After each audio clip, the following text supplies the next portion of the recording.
सरकार और विशेषकर रांची जिले के एसएसपी और डीसी से कि आपकी लाठियों में उतना दम नहीं है कि छात्र आंदोलन को आप दमन कर सके। आपकी गोलियों में भी उतना दम नहीं होगा झारखंड राज्य के नौजवानों के काफिले को आप रोक सके।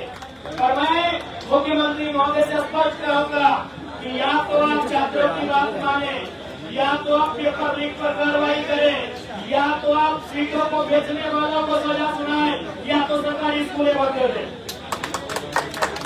या तो सरकारी स्कूलें बंद कर दें। क्योंकि अगर स्कूल हम इसलिए भेज रहे बच्चों को कि बेसिक जानकारी लेनी है, तो हमारे घर के लोग काफी है बेसिक जानकारी देने के लिए, वो काफी है हमें वो ज्ञान देने के लिए। अगर हम अपने घर के बच्चों को इसलिए स्कूल भेज रहे हैं कि उनमें समझ डेवलपमेंट हो जाए, तो हमारा परिवार का माहौल, हमारे गांव का माहौल काफी है समझ को डेवलपमेंट करने के लिए। लेकिन यदि आप चाहते हैं कि पेपर लीक पे कार्रवाई न करना चाहते हैं, तो आप सरकारी विद्यालयों को बंद कर दें, क्योंकि बच्चों को पढ़ाएंगे तो नौकरियों का दावा करेंगे, वह पेपर करने की बात करेंगे, APSC जैसे रिफॉर्म की बात करेंगे। इसलिए मैं आपको स्पष्ट कहना चाहूंगा। और आप जो कहते हैं मुर्गी पालो, सुअर पालो, उसके लिए हमें डिग्री की आवश्यकता नहीं है। झारखंड के लोग ऐसे भी घर में मुर्गी पालते ही है, कुछ जगह स्कूलों की जरूरत नहीं है। बंद कर दें सरकारी स्कूलों को। क्या करेंगे उन स्कूलों का? अगर आप बढ़िया से काम नहीं करा पाएंगे, आप बढ़िया से पेपर नहीं ले पाएंगे। अगर इसी प्रकार 40 लाख, 50 लाख, 60 लाख रुपए में सीटों का सौदा किया जाएगा, तो झारखंड में कौन सा नौजवान पढ़ लिख के सरकारी नौकरी करेगा? इसलिए आपको तो शर्मानी चाहिए। आप आंदोलनकारी के बेटे हैं, आदरणीय बाबा विष्णु गुरु शिबू सोरेन के बेटे हैं, और आपके नेतृत्व में इस प्रकार की धांधली हो रही है, तो बहुत ही दुर्भाग्य की बात है। और परत दर परत ये मामले सामने आ चुके हैं। अभय तिवारी तो पुरानी बात हो गई, के तो पुरानी बात हो गए। अरे आपके संगठन के महासचिव की अर्धांगिनी, अब उनपे ये आरोप लग रहा है कि इस नंबर बढ़ाने के लिए 10 लाख 15 लाख रुपए का डिमांड किया जा रहा था, और पैसे को लेने के लिए उनके सहायक आते थे। क्योंकि वो महिला है, मैं उनका डायरेक्ट नाम नहीं लेना चाहता हूँ। तो चूंकि हमारा आंदोलन मर्यादित आंदोलन है, झारखंड के आंदोलन को पूरे देश ने सराहा है, इसलिए महिला है, इसलिए मैं उनका नाम नहीं ले रहा हूँ। बाकी अभय तिवारी और कैंपे को सभी जानते हैं। और वो महिला कौन है? वो झारखंड मुक्ति मोर्चा के पार्टी के महासचिव की अर्धांगिनी है। और महासचिव का पद क्या है ये हमारे नौजवान जानते हैं। पार्टी के अध्यक्ष के बाद अगर कोई पद होता है तो महासचिव का होता है, ये सबको मालूम है। इसीलिए आप जांच से बचना चाहते हैं, लेकिन याद रखिएगा झारखंड के नौजवान जब तक छोड़ेंगे नहीं, यहाँ से हिलेंगे नहीं, यहाँ से डूबेंगे नहीं, आपको छोड़ेंगे नहीं, बिल्कुल भी नहीं। और अपना जो हक अधिकार है उसे लेकर रहेंगे। मैं बिल्कुल भाइयों से कहना चाहूंगा, बहनों से कहना चाहूंगा, ये जो आंदोलन चल रहा है, इस आंदोलन में सफलता हमें मिलेगी जब सरकार ने बाकी मांगों को माना है, तो बाकी जो 2 बिंदु जिन पर सहमति नहीं बनी है, उन पर भी उन्हें सहमत होना पड़ेगा। बस इसी ऊर्जा के साथ बने रहे। इस बात को हम लोग भी मानते हैं कि जब विधानसभा घेराव का कार्यक्रम हुआ तो भी भारी संख्या में हम लोग गए। तो आंदोलन हो चाहे युद्ध हो, उसका एक ही गणित होता है, युद्ध विराम, युद्ध विराम, युद्ध विराम, युद्ध चलते रहता है। इसलिए वो एक ऊर्जा हमने दिखाई है विधानसभा में, आगे की रणनीति हमारे साथी बनाए, फिर उसको एग्जीक्यूट करने का काम हम सबों का होगा। और फिर कुछ दिनों के बाद अपनी ऊर्जा को जब हम एक जगह कलेक्ट कर लेंगे, फिर से अपनी ऊर्जा को अपने अंदर समाहित कर लेंगे, तो विधानसभा घेराव के तर्ज पर ऐतिहासिक आंदोलन होगा। इस बात को राज्य सरकार जान ले और अच्छी तरीके से समझ ले। और ये जान ले साथियों, घबराने की जरूरत नहीं, राज्य सरकार जल्दी से नहीं है, अभी घोषणा हुई नहीं है, और सीएम आवास के सामने बैरिकेडिंग करने अभी कोई चर्चा नहीं हुई है, अगले कार्यक्रम की कोई चर्चा नहीं है। और मुख्यमंत्री आवास को घेरने की तैयारी मतलब प्रशासन के द्वारा चल रही है बैरिकेडिंग के माध्यम से। इसका मतलब स्पष्ट है, आज 26 सालों के इतिहास में पहली बार कोई ऐसा स्टूडेंट का प्रोटेस्ट हुआ है जो विधानसभा के सामने तक गया है। यह भी अपने आप में ऐतिहासिक है, और इसका है कुछ नौजवान कुछ नौजवान हो जाता है जिन्होंने से या तो प्रतीत होकर, या तो अगर दूसरे राज्यों में भी है जिन्होंने समर्थन देने का कार्य किया है। सबका योगदान इस आंदोलन में है और पूर्ण आशा है। और साथ ही साथ हमें संकल्प भी लेना होगा साथियों, इस आंदोलन के बाद झारखंड के नौजवानों को दोबारा सड़क में न आना पड़े। हमारी आने वाली पीढ़ी को संजय भैया दोबारा सड़कों पे ना आना पड़े। इस पीढ़ी को हम लोग जेनजी कहते हैं ना। इसके बाद वाली क्या कहते हैं? जेनजी भाइयों, जेनजी बहनों, जेनजी छात्रों, इस बात का भी आप संकल्प ले लीजिए कि जैन अल्पा को आंदोलन करना ना पड़े। बिल्कुल वो अच्छे से पढ़ाई करेंगे, वो अच्छे से तैयारी करेंगे और वो अपने सपनों को साकार करेंगे। जेनजी की तरह उन्हें हड़तालें ना करनी पड़े, जेनजी की तरह उन्हें लाठीचार्ज का सामना ना करना पड़े। ये हमारा संकल्प होना चाहिए साथियों। आप तैयार है ना? बिल्कुल। मुझे पूर्ण आशा है आपके हौसले कम नहीं होंगे। आपके हौसले हिमालय की ऊंचाई की तरह मजबूत है और यही हौसले हैं कि सरकार को व्यक्तित्व पर आना पड़ा है। और कुछ दिन आंदोलन चलने दीजिए ना, और कुछ दिन आंदोलन को आगे बढ़ने दीजिए, परिणाम हमारे सामने होंगे। ज्यादा समय नहीं लेंगे साथियों। पुनः आपसे यही कहेंगे, हमारा यहाँ आना केवल ये मकसद नहीं है कि हम मन से आकर चले जाएंगे।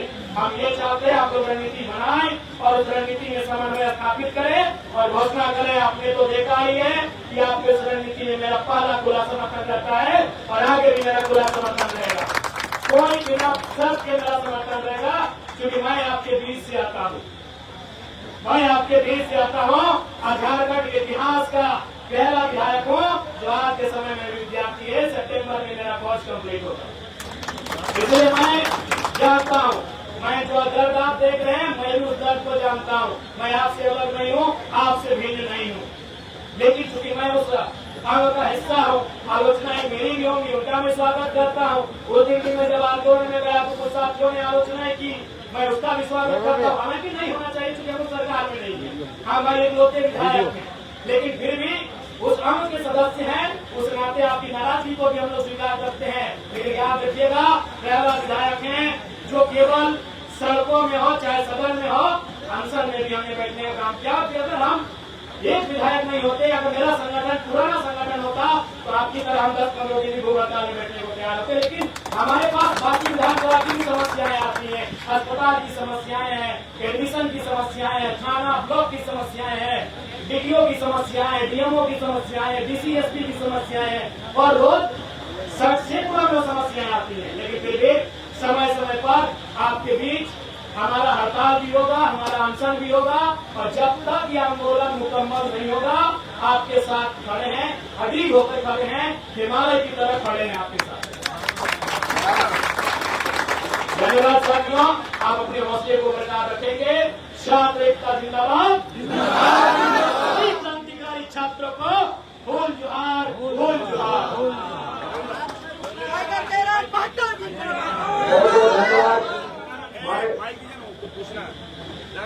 पूछिए भैया। दो बातें हैं जिससे छात्र जो है कि आज मतलब तकलीफ में नहीं है। पहला तो ये कि छात्रों के डेलीगेशन अरे ये तो भाई ये तो वहाँ लगा इस डेलीगेशन में छात्र नहीं है।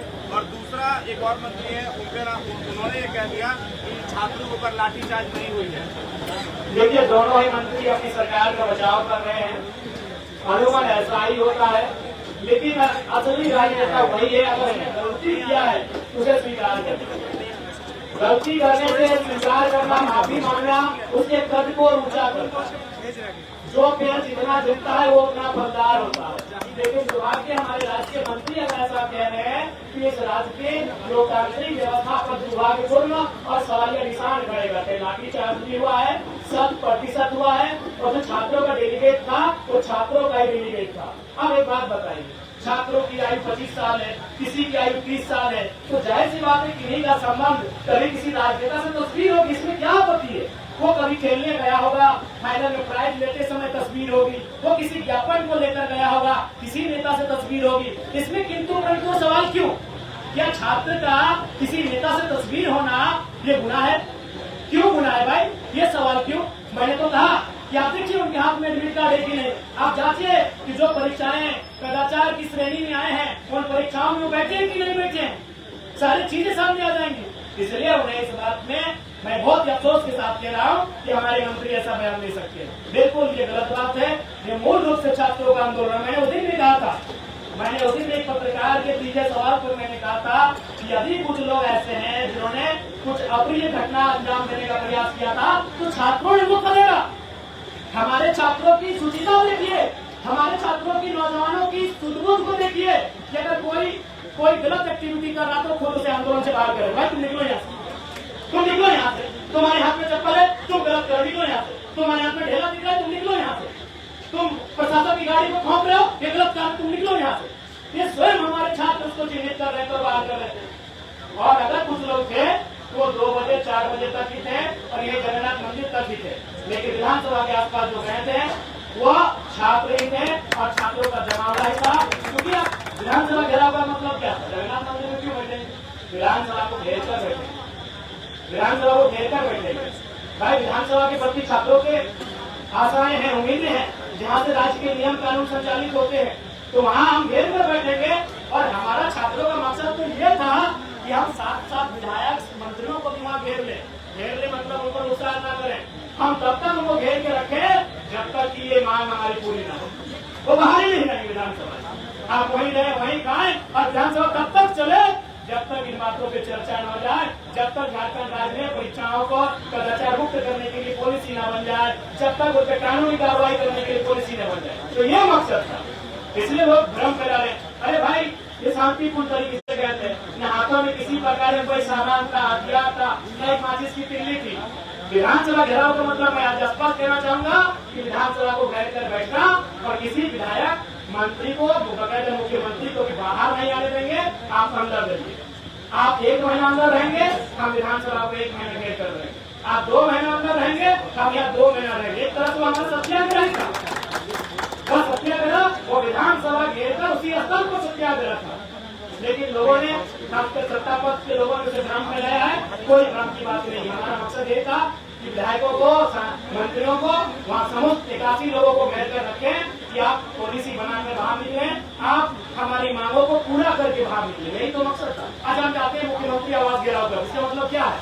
या उनके घर की ईंटों को निकाल कर ले आएंगे, उनके घर की खिड़कियों को निकाल कर ले आएंगे, उनके घर के पर्दों को निकाल कर ले आएंगे, उनके घर के मैंने दरवाजों को निकाल कर लेंगे। नहीं, हम इसलिए घेरना चाहते हैं कि मुख्यमंत्री पहले इस काम को करिए, तभी तो आपको बाहर निकलने देंगे, नहीं तो बंद करेंगे जब तक काम पूरा नहीं करेंगे। ये मकसद होता है हमारा। धन्यवाद, बहुत बहुत धन्यवाद दादा। और हम यहाँ उपस्थित तमाम साथियों से एक बार जोरदार तरीके से तालियां बजाएंगे।